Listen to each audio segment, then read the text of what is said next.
C'est un plaisir, mesdames et messieurs, de vous retrouver sur cette plateforme de la télévision Renaissance. Et bienvenue à ce rendez-vous du journal en français. Ce journal est peut-être également consulté sur le compte de la télé Renaissance de YouTube. Les titres, avant de commencer ce journal, les organisations internationales continuent de fermer les portes au Burundi après la mise en place de certaines conditions qui sont contraires à l'éthique. Pour la coalition de la société civile et pour le monitoring électoral, le gouvernement du Burundi n'a aucun argument valable pour refuser les négociations inter-burundaises comme la seule voie pacifique de résoudre la crise burundaise. Les jeunes Burundais gardent l'esprit d'entrepreneuriat malgré le domaine des affaires difficiles pour le moment au Burundi. Bientôt, c'est le quad, une moto touristique de 4 roues en essai au Rwanda voisin. Voilà pour les titres de ce journal. Encore une fois, bienvenue.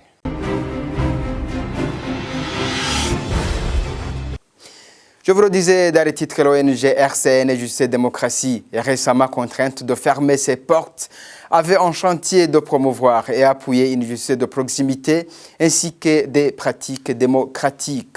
Cette ONG belge a pu accomplir plusieurs réalisations au Burundi depuis 2001. Le point avec Denis Dekengruki. Depuis 2016, l'ONG RCN Justice et Démocratie a mis en œuvre avec ses partenaires des projets d'appui juridique aux victimes de violences basées sur le genre, Muramvya et Bururi. L'ONG belge a été contrainte de fermer ses bureaux sans toutefois accomplir son programme étendu sur l'année 2017-2021. Cette ONG a contribué à la réduction des violences domestiques basées sur l'inégalité des genres dans les successions au Burundi. La RCN Justice et Démocratie est arrivée au Burundi depuis 2001, a commencé à développer des projets en appui aux tribunaux de résidence et de sensibilisation et information de la population sur ses droits. La RCN Justice au Burundi a joué un rôle important dans une police de proximité renforcée et meilleur accès des femmes à la justice, la promotion et protection des albinos au Burundi. Elle lutte surtout sur une justice rassurante et légitimée. L'ONG RCN Justice et Démocratie tente toujours également de soutenir la société burundaise vers un État où la justice est indépendante et où la société pratique la démocratie dans ses institutions. Et quant aux membres de la société civile burundaise, Maître Vital Nshimirimana, délégué général du FOSC, dit que cela n'est pas étonnant. Ces ONG sont devenues les ennemis du pouvoir pour les missions de guider et de former le personnel judiciaire. Il ajoute que le pouvoir veut toujours travailler dans l'opacité. Il n'y aura plus de dénonciations des violations des procédures judiciaires après le départ de cette ONG. On l'écoute. Et depuis son avènement en 2005, le régime du CNDD-FDD n'a ménagé aucun effort pour étouffer l'appareil judiciaire burundais. En témoigne les recrutements sur base politique, la promotion ainsi que la gestion de la carrière des magistrats à l'intérieur même du système du CNDD-FDD. Donc, le système du CNDD-FDD a toujours été très gêné par la présence des acteurs qui étaient capables de le contredire, de le conseiller ou de redresser l'appareil judiciaire. En témoigne la maltraitance à l'endroit notamment du barreau du Burundi, la création d'un autre barreau, la radiation du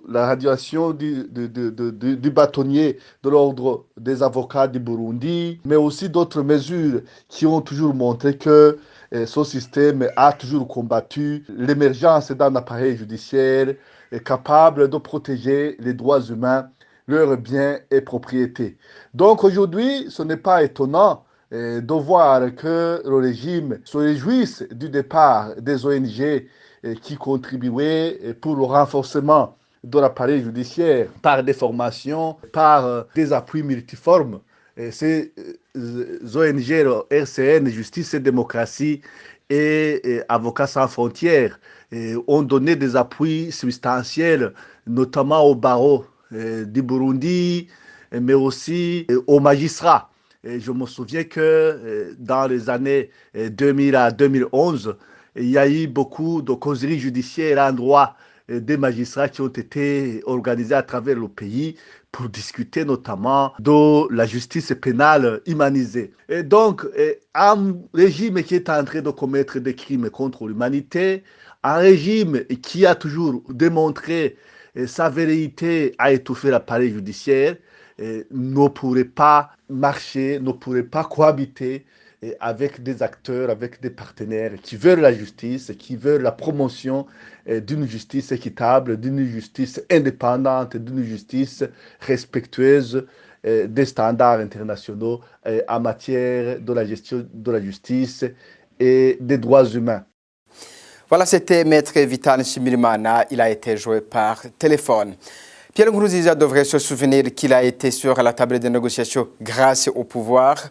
Quand il était encore sur le champ de bataille, les présumés putschistes ont une raison qui les ont poussés à vouloir renverser le pouvoir. Ce sont les propos de Justine Nkurunziza, présidente de la coalition de la société civile pour le monitoring électoral.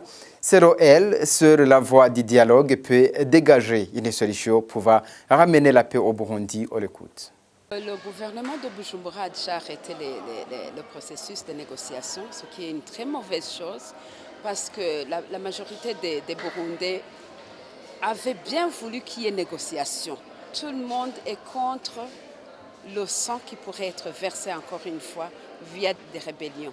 Donc, s'il y a eu tentative de coup d'État, il y a une raison. Donc pour moi, je pense qu'il aurait été mieux qu'ils demandent, qu'ils s'asseyent avec ces gens, qu'ils leur demandent pourquoi vous avez voulu faire un coup d'État. Parce qu'ils ont une raison. Hein? Si jamais il y a quelque chose qu'ils n'acceptaient pas, qu'ils le disent, qu'ils leur donnent l'occasion de le dire et qu'ils corrigent. Parce que lui-même, on sait très bien, ce n'est pas un secret pour personne, il a été sous le régime de Buyoya, il a été condamné à mort. Ils ont commis des crimes, on les connaît, on sait les embuscades qu'ils faisaient sur les routes, mais on a accepté, ceux qui étaient au pouvoir, ils ont accepté de s'asseoir avec ces criminels, parce qu'on les appelait des criminels, mais on a accepté de s'asseoir à la même table avec lui, à la même table avec les éléments du CNDD, de l'armée, de la rébellion CNDD-FDD. Et ça a marché. C'est comme ça qu'on est arrivé à l'accord d'Arusha. Un accord d'Arusha pour lequel on se bat toujours pour sa restauration, parce que c'était un accord qui était venu vraiment résoudre, aider à la résolution des problèmes du Burundi qu'on connaissait depuis des années et des années. Donc je pense que s'il est un vrai père de la nation, il devrait accepter de s'asseoir avec ses ennemis, parce qu'on ne s'assoit pas avec ses amis pour résoudre un problème.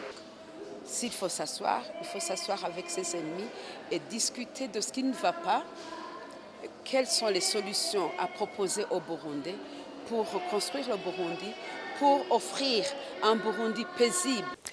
Poursuivons notre journal. Le secrétaire général de l'Islam au monde entier sera prochainement en visite au Burundi avec un calendrier surchargé, comme nous l'indique l'ombudsman du Burundi, Edouard Nduwimana. Dans ses activités, il viendra pour appuyer le gouvernement du Burundi dans le domaine de la santé, aider les indigents burundais et renforcer la coopération entre le Burundi et l'Arabie saoudite. Ce visiteur de marque aura un agenda très surchargé en termes d'activités à réaliser, entre autres, soutenir le gouvernement du Burundi dans sa politique de santé en payant l'activité de l'opération de la cataracte à 250 patients à l'hôpital baptisé chez Johnson, basé dans la zone Gihosha. Il va également appuyer les efforts du gouvernement dans sa politique en matière d'assainissement, en procédant au lancement officiel de l'activité d'adduction d'eau par le forage de 50 puits. Il va également s'associer à l'institution de l'Ombudsman à travers l'organisation d'un séminaire sur le thème « La diversité religieuse, ethnique et la coexistence pacifique », lequel regroupera les fidèles des différentes religions, les acteurs de la société civile et les leaders des partis politiques. Il va également visiter et s'entretenir avec les responsables des médias œuvrant au Burundi en vue d'écouter leurs préoccupations. Il va également assister certains indigents à la construction de leur maison et l'octroi des vivres et non-vivres aux plus nécessiteux à Bujumbura, à Ngozi et à Kayanza. Je vais préciser ici qu'il va appuyer 3000 ménages et chaque ménage va avoir 10 kg de riz, 10 kg de haricots, du sucre, de l'huile et d'autres vivres. Il va également organiser une réunion de tous les musulmans du Burundi à Kayanza. Ça sera le 16 janvier 2018. À côté de ces activités charitables, le secrétaire général de la Ligue islamique mondiale recevra en audience plusieurs dignitaires de ce pays ainsi que les leaders religieux. Leurs échanges porteront essentiellement sur le renforcement de la coopération bilatérale entre le Burundi et l'Arabie saoudite. Et enfin, on va de clore ce journal. La jeunesse burundaise, même à l'étranger, garde l'esprit d'entrepreneuriat avant que le climat soit propice aux affaires au Burundi. Un compatriote de la diaspora a créé une entreprise touristique des motos à 4 roues appelée Quad au Rwanda. Il espère qu'un jour, il pourra même rapatrier son business. On l'écoute.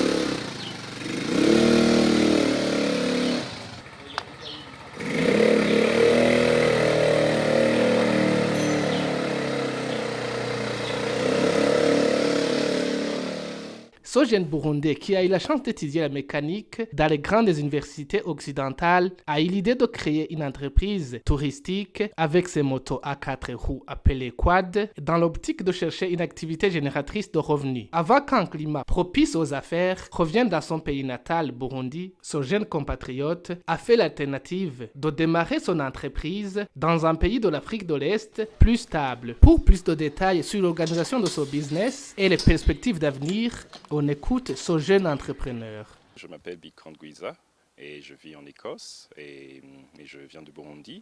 Et en Écosse, j'ai étudié, je suis ingénieur en mécanique et j'ai fait une maîtrise en énergie et aussi ingénieur en maîtrise en ce qu'on appelle Architecture Engineering. Et en ce moment, je viens de lancer comme petite entreprise dans le domaine touristique. Et ce que vous voyez derrière moi, ce sont ce qu'on appelle les quads. C'est comme les motos à 4 roues, ou bien aussi communément appelés ATV, All Terrain Vehicles. Et maintenant, nous sommes en train de passer à l'assemblage. Et après, on va faire un petit test pour voir si tout fonctionne proprement.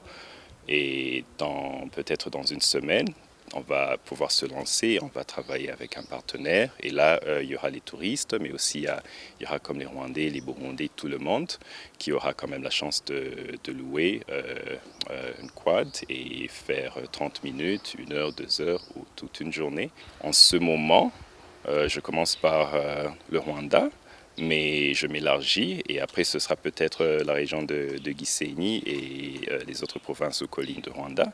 Mais aussi j'aimerais travailler au Burundi. Pour l'instant, ce n'est pas vraiment très facile à cause de l'insécurité. Donc le Rwanda, pour moi, c'est un milieu quand même favorable pour commencer. Mais après, je vais essayer au Burundi, mais je vais essayer aussi dans la sous-région comme l'Ouganda, le Kenya, la Tanzanie. Ce compatriote a profité de cette occasion pour lancer un appel aux autres jeunes Burundais, surtout en exil, de faire un combat avec la vie en acceptant de s'atteler au travail. Mais vraiment, je comprends que c'est difficile pour beaucoup de jeunes comme moi, mais j'aimerais les encourager, même s'il y a beaucoup de jeunes qui ne font presque rien en ce moment. C'est vraiment juste d'essayer de faire quelque chose avec leurs mains, même si c'est bricolé, même si c'est réparé, et un peu courir, parce que si vraiment on ne court pas, si vraiment on n'est pas fatigué, là il n'y aura rien. Donc c'est vraiment un appel juste de les encourager, et peut-être dans quelques mois, peut-être quelques années, il y aura vraiment quelque chose. mais l'essentiel, c'est vraiment de travailler, c'est de chercher quelque chose à faire, c'est de chercher comme une occupation, juste pour ne pas s'asseoir, parce que cela aussi peut être très important. Si jamais il y a des opportunités, si tu devrais écrire un CV, donc il y aura déjà quelque chose que tu peux dire par exemple, les 6 derniers mois, j'ai fait ceci et cela, plutôt que de présenter un CV qui est vide. Mais c'est difficile en ce moment, mais nous croyons que les choses vont changer.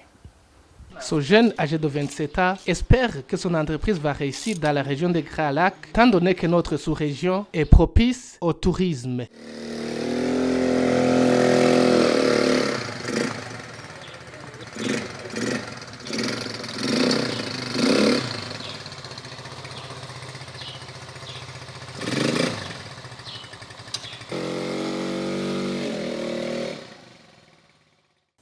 Merci à Thierry Biguilindavier pour ton reportage et c'est parti que je mets un point final à ce journal. Merci de nous avoir suivis. Au revoir et à la prochaine.